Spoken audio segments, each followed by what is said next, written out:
convite. Hoje teremos um ciclo de palestras composto por 3 painéis com 8 expositores, sob o tema principal, Projeções de futuro para o registro de imóveis. Como em qualquer evento, o tempo é fator determinante para a boa condução dos trabalhos.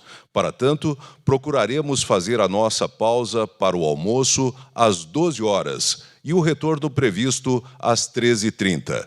Pedimos a gentileza para que todos estejamos de volta nesse horário. O término dos nossos trabalhos está previsto para as 18 horas e, desde já, o nosso convite para o coquetel de encerramento. Assim, vamos dar início às exposições. Convido ao palco para debates o doutor Alex Canziani.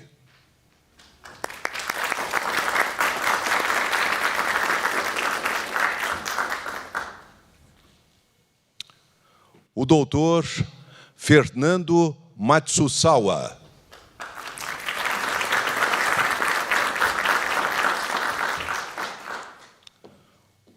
O doutor Marcelo Cavalli.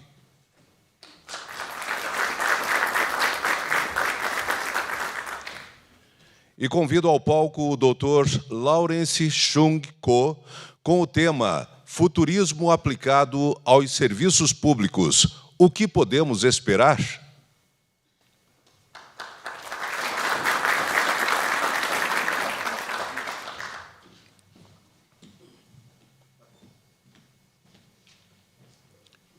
E nesse momento já passo a palavra ao Dr. Lawrence.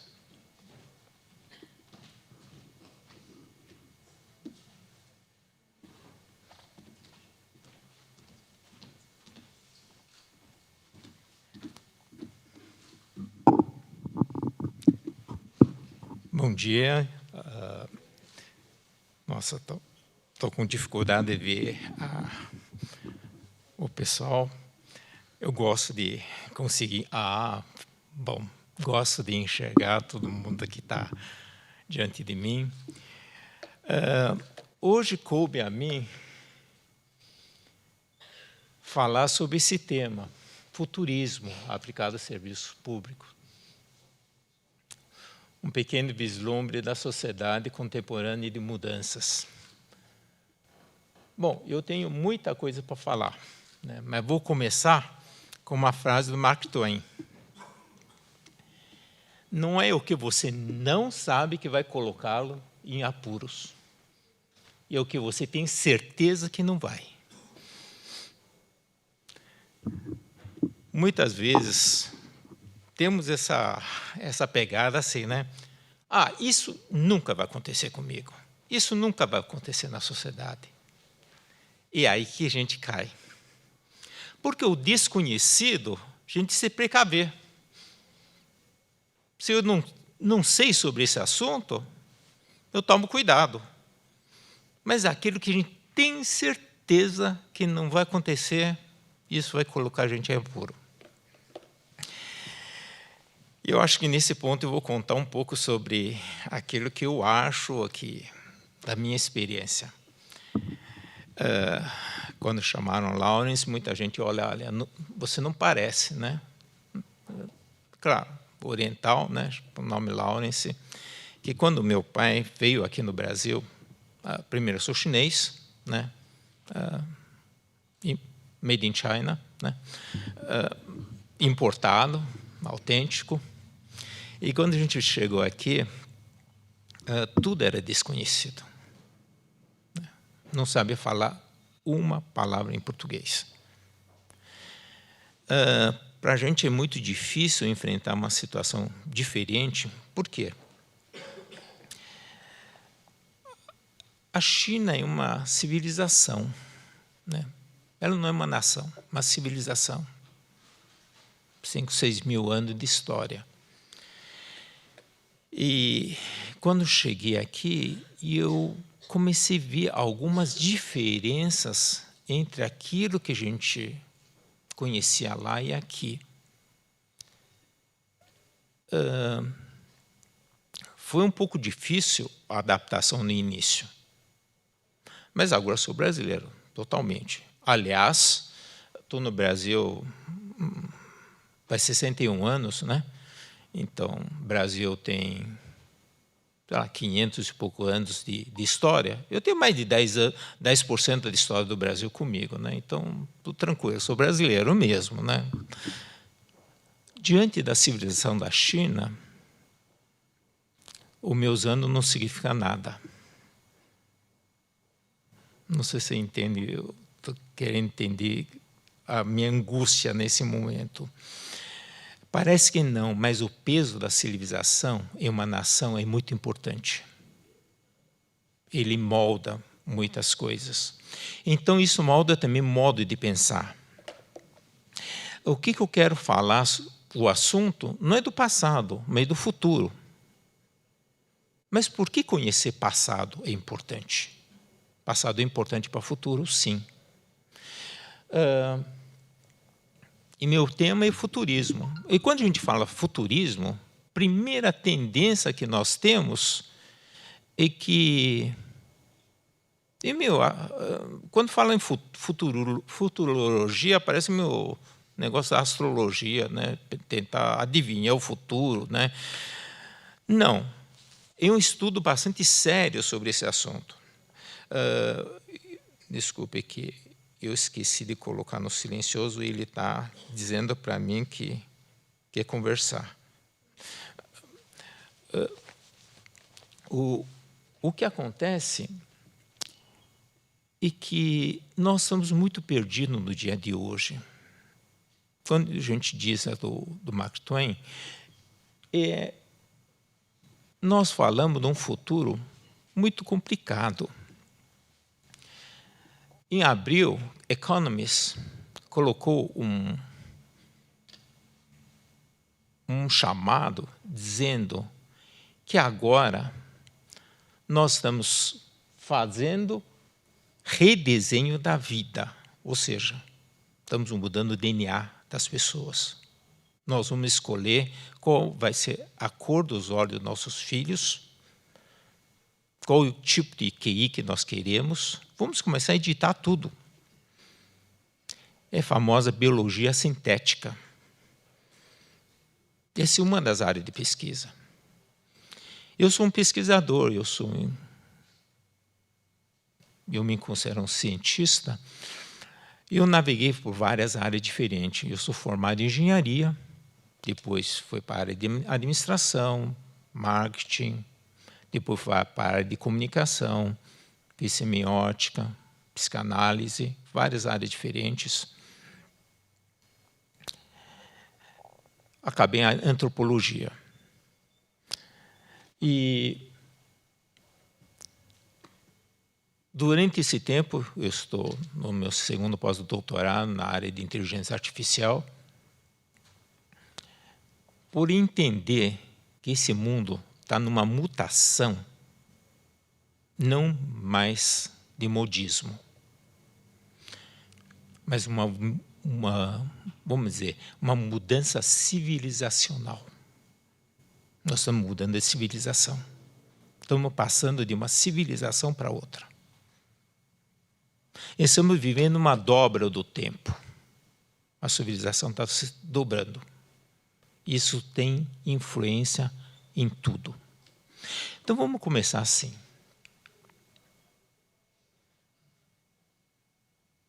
Será que estamos criando uma nova espécie humana? Com inteligência artificial, robotização. Para onde vamos?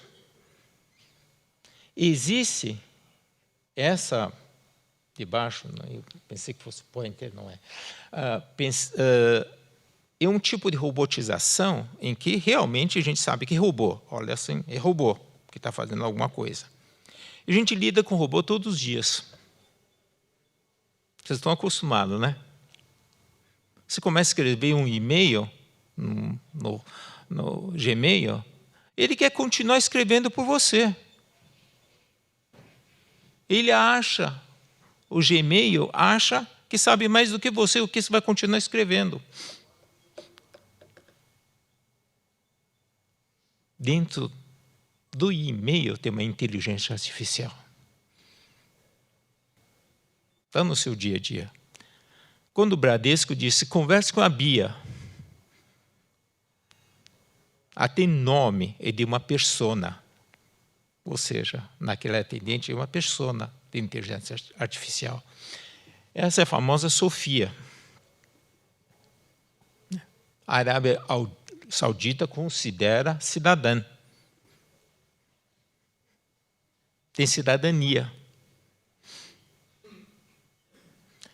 E eu vou mais.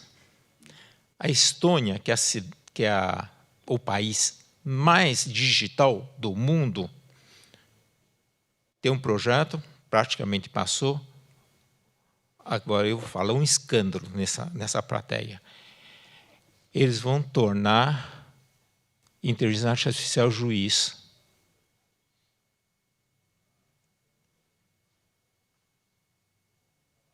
Essa é uma das coisas que está acontecendo. É isso que todas as pessoas que falam do futuro estão falando. Inteligência artificial, nanotecnologia. Eu estou participando de alguns projetos na área de grafeno, nióbio, lá no Instituto de Engenharia. Como é que vai ser material do futuro? Está tudo numa grande, vamos dizer, evolução, né? Para não dizer outra coisa. Realmente é revolucionário mesmo. Então eu pergunto, estamos diante de uma tecnoespécie? O que é uma tecnoespécie? O que vocês acham? Já falamos bastante aqui, né? Alguém lembra disso? Eu lembro. Portanto, denunciei a idade, né? Lembra disso? Lee Major era ciborgue, homem de 6 milhões de dólares, um piloto, não sei o quê, filme, né? Se é que alguém lembra, é da década de 70, exatamente 72, que começou a série, de que um piloto teve acidente, aí puseram prótese nele de tudo quanto é coisa, ele virou um ciborgue, ele foi conhecido como ciborgue. Essa é uma tecnoespécie, Lee Major? O que você acha, a opinião de vocês? Mais ou menos? Vocês estão com coragem de responder.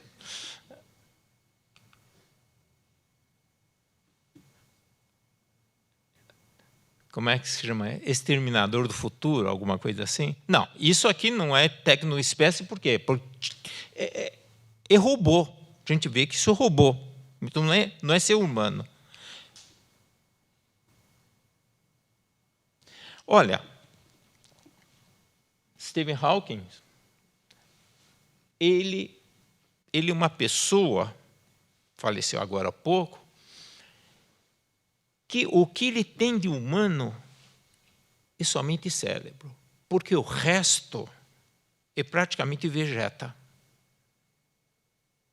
Mas de uma mente brilhantíssima. A única forma de ele ter interface com o mundo é esse terminal, esse computador, em que ele conversa e tecla com o olhar. Os olhos dele fazem a teclagem. Essa é uma tecnoespécie? Gente, essas, né? Não tem armadilha aí, não. Mas você sabe, a gente não sabe muito bem o que é uma tecnoespécie, né? Na minha opinião, e na opinião de vários especialistas, a tecnoespécie é isso.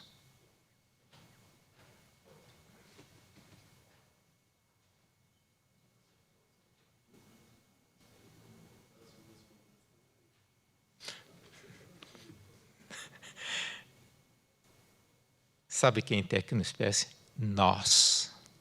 Nós somos tecnoespécie. De propósito, coloquei as crianças. A pergunta, se me consideram tecnoespécie?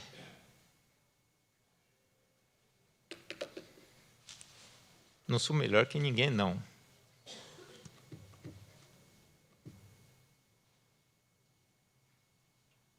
Eu e meu smartphone, nós somos mais poderosos. Muito mais do que isso. Eu não consigo ficar parado, né? Mas, assim, todos nós, o ser humano, Homo sapiens, evolui com a tecnologia. Vamos pegar o planeta Terra.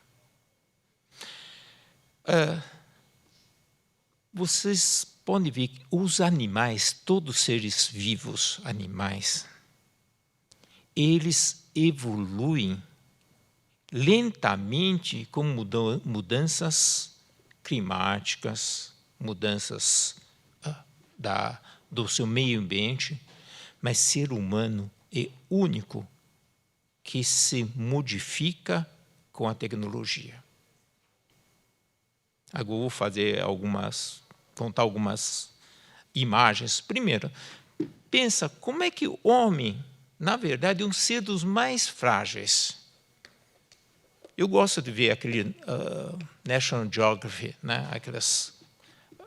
Aqueles filmes sobre animais, né? Uma gazela, quando nasce, ela tem 20 minutos para levantar e correr, você não morre. Depois de 20 minutos, uma gazela, quando nasce, já tem leão, hiena, todo mundo pronto. Em 20 minutos, essa gazela tem que levantar e correr. As gazelas, outros animais, nascem prontos.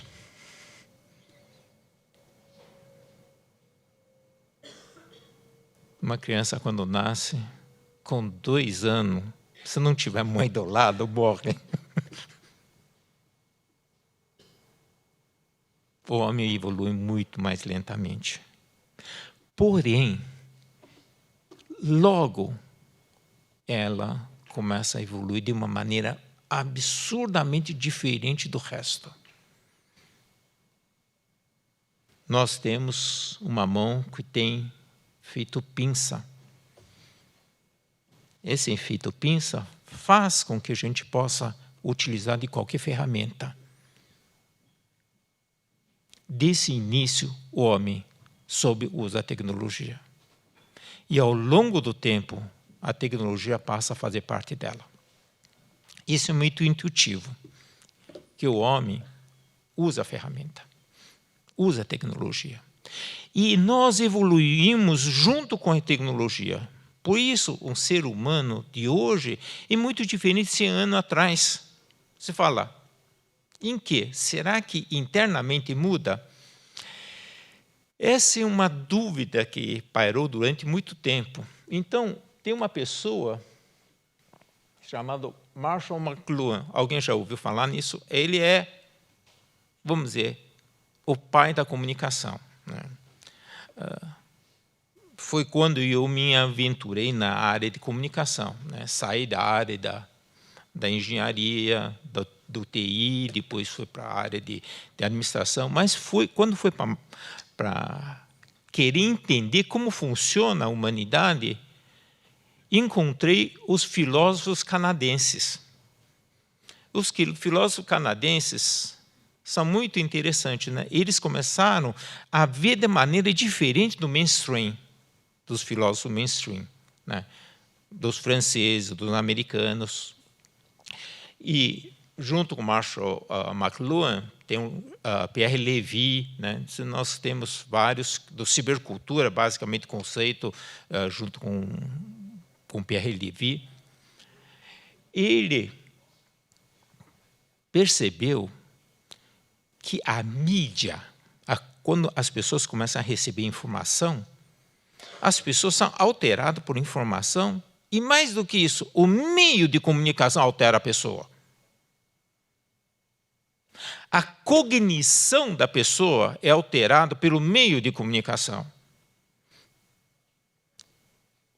Por exemplo, quando o tempo que a gente assistia a TV, né? Já não assisto mais, mas o tempo, uns 10, 15 anos atrás, já foi feito um levantamento. No Jornal Nacional, quando William Bonner chega no fim do Jornal Nacional, diz assim: boa noite. 60% das pessoas no sofá dele respondem boa noite.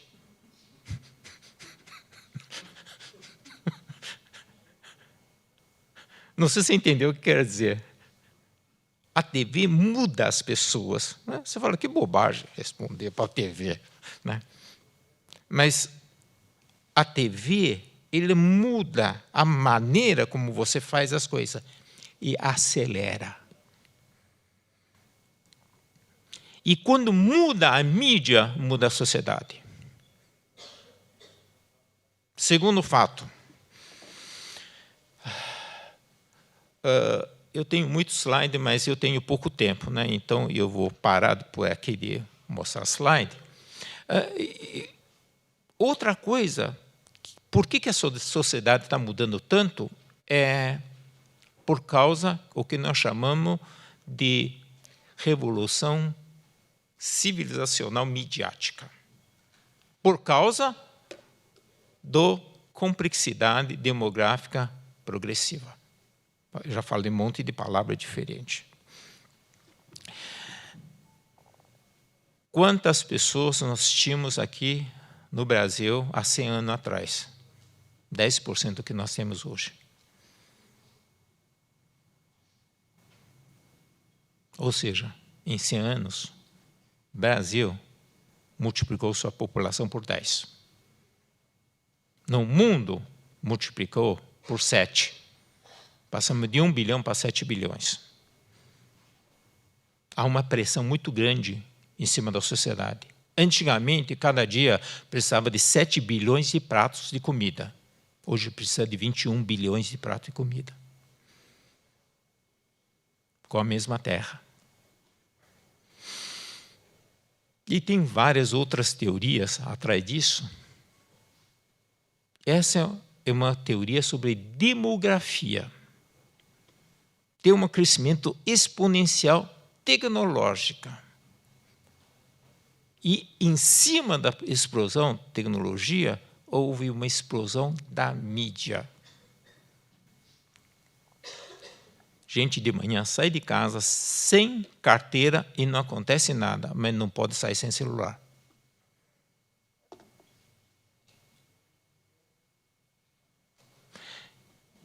Veja, questão de tempo. Quando a gente chegamos no Brasil, queria saber o que acontecia na China, mandava uma carta, esperava a carta voltar, né? Tem o tempo da pessoa escrever resposta.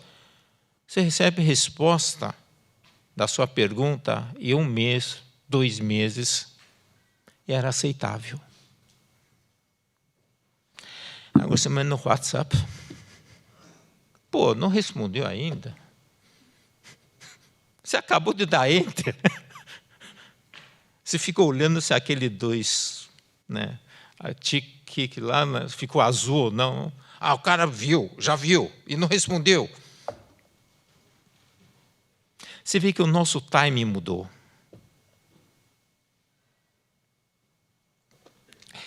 Eu tenho muitas estatísticas que eu poderia mostrar, mas não vai dar tempo. O que acontece é que o ser humano, hoje, ele muda tão rápido. Por quê? Primeiro, é a quantidade. Quantidade de pessoa traz uma complexidade. Segundo, velocidade. Terceiro, meio de comunicação. Como é que a cidade se conecta por meio de comunicação? Desculpem, eu vou falar. A sociedade, o que pauta a sociedade, a placa-mãe da sociedade é a comunicação. Eu sei que alguns daqui entendem de TI, né? Não sei quantos. Todo mundo conhece isso aqui? Esse é placa-mãe. O que é placa-mãe? Para que serve placa-mãe? Quando algum equipamento estraga, e o técnico diz assim, deu pau no placa-mãe. Você fala, joga fora, traz outro. Não tem o que fazer mais. Estragou a placa. Se estragou um componente, tudo bem, mas estragou a placa-mãe, acabou. Qual é a função da placa-mãe?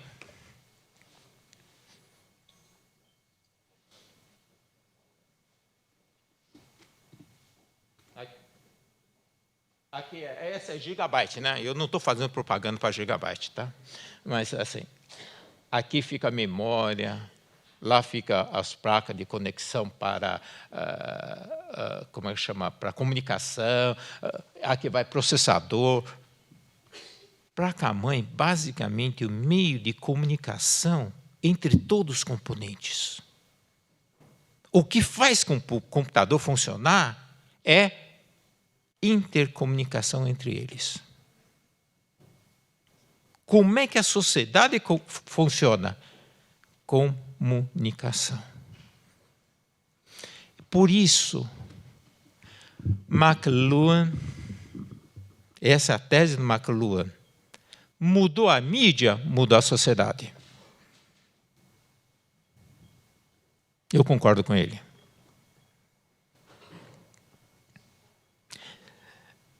Se você ver quais são as grandes mudanças civilizacionais que houve vamos dizer, na humanidade recente. Primeiro, foi a civilização da era de oralidade. As pessoas passavam informação um para o outro por meio de palavras. Talvez antigamente, para quem crê nisso, antes da oralidade era a linguagem dos gestos, né? Depois veio a oralidade, e depois a grande revolução da raça humana foi quando apareceu a escrita. Porque na oralidade você perde muita coisa, na escrita você preserva. E a escrita trouxe algumas coisas muito patentes. Eu preservo, porém, você, baseado na cópia, quantidade de informações que existe, que está lá, era possuído por poucas pessoas. Agora vem uma coisa provocativa. Quem detinha a escrita era o dono do pedaço.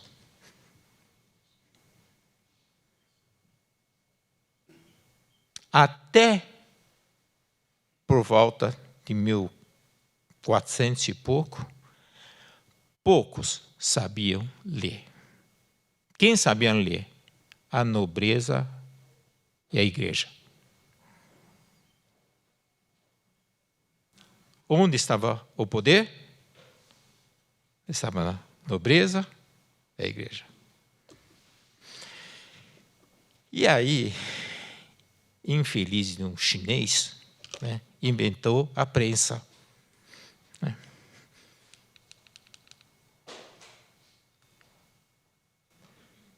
Por volta de 1439. E depois quem levou a fama foi Gutenberg, né? Diz que a prensa foi Gutenberg. O canal estava estabelecido. Imprensa. Temos prensa. Podemos ter imprensa. Quem primeiro utilizou a prensa de maneira mais extensiva? Gutenberg. O que foi impresso? A Bíblia. Sabe o que aconteceu logo depois? Mudou a mídia, hein? Lembre-se, mudou a mídia. Veio Martinho Lutero. Todo mundo tem Bíblia, tá? Agora todo mundo pode ler e interpretar a Bíblia.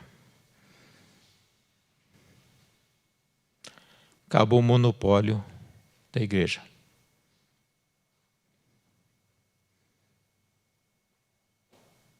foram os 95 teses na porta do Catedral de Wittenberg, 1517. Todos são sacerdotes, sacerdócio universal. Aí, de repente, todo mundo dizendo, todos nós podemos ler, entender, interpretar. Opa! Todos são iguais. Não é por acaso que logo depois veio a Revolução Francesa.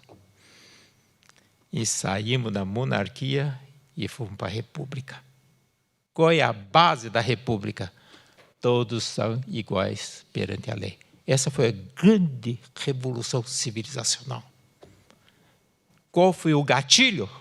Mídia. Ficou claro, gente?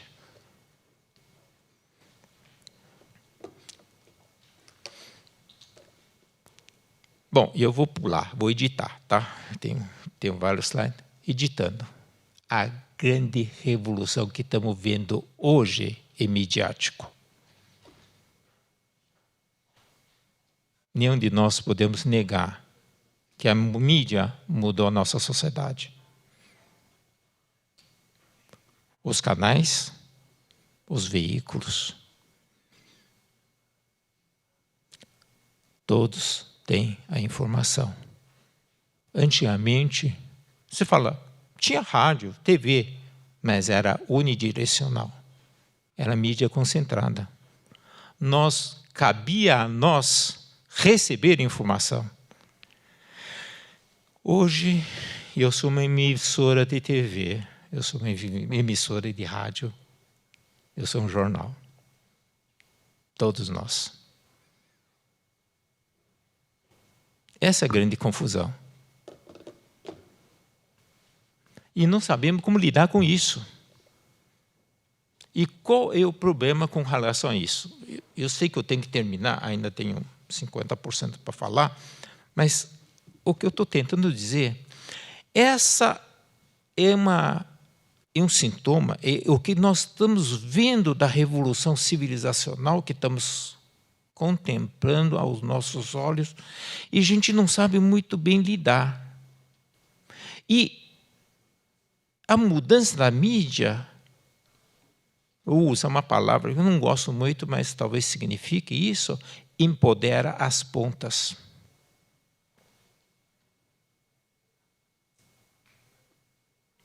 Todo mundo se sente empoderado. Isso bagunçou até a gestão das empresas. Então, uma das coisas que a gente fala, Uber é ótimo. Por que a gente gosta de pegar o Uber? Além do preço. Porque, de certa forma, a gente sente que talvez o serviço fosse melhor. Por que se sente que talvez o serviço fosse melhor? Porque ao sair do Uber, você põe lá 5 estrelinhas. Não, 1. A cada serviço, você é avaliado pelas pontas.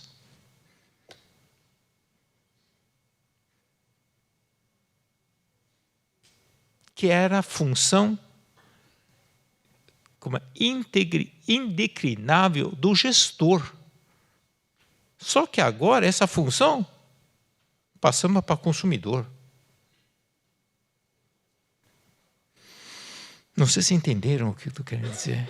A mídia permite isso. Talvez eu vou ter que deixar para debate.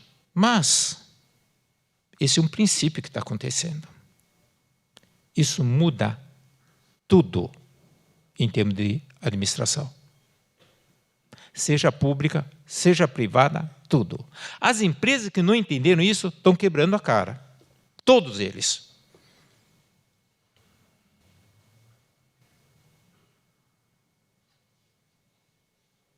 Porque todos, hoje, a nova geração, se sente já empoderado.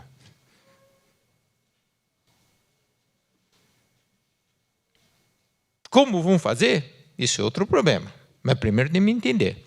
Então, entendimento não é um modismo. Desculpe, eu comecei a trabalhar com inteligência artificial há 30 anos atrás, aquele tempo codificando algoritmo para poder fazer, como é que chama, diagnóstico médico. A gente estava tentando fazer um motor de diagnóstico médico baseado em algoritmo. Não funcionou bem. Tinha vários problemas, por que a gente não conseguia construir esse sistema de diagnóstico? Porque os médicos não queriam passar as informações para a gente codificar, ué. Como a gente fazia.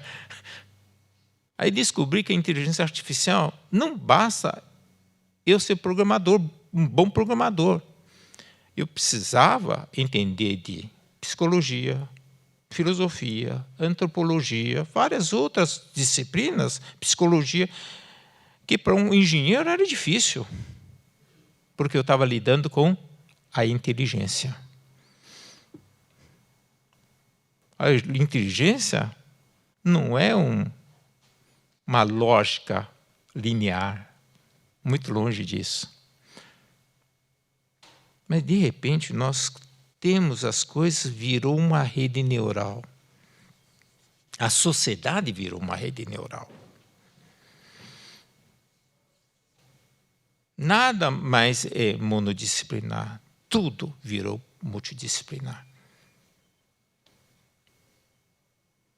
Antigamente, na engenharia, a gente queria saber qual é a cadeia de valor, né? Depois virou um campo de valor. Todo mundo queria palpitar na minha empresa, né?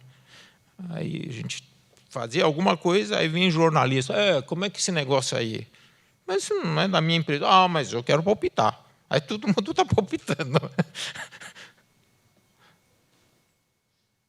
Aí virou uma estrela de valores, né?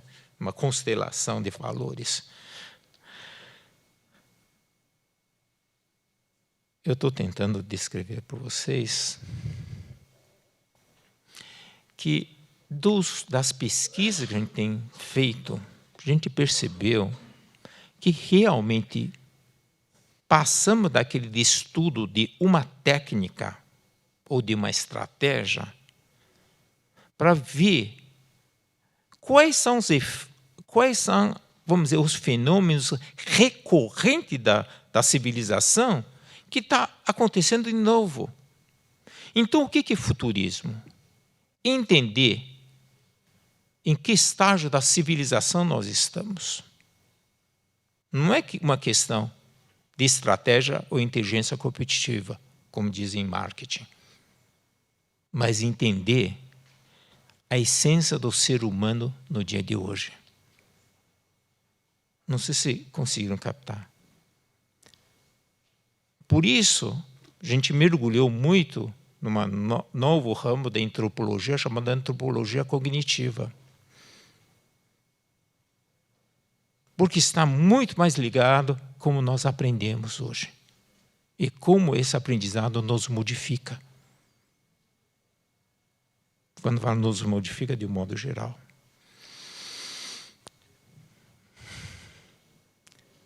Também, por outro lado, é desafiante.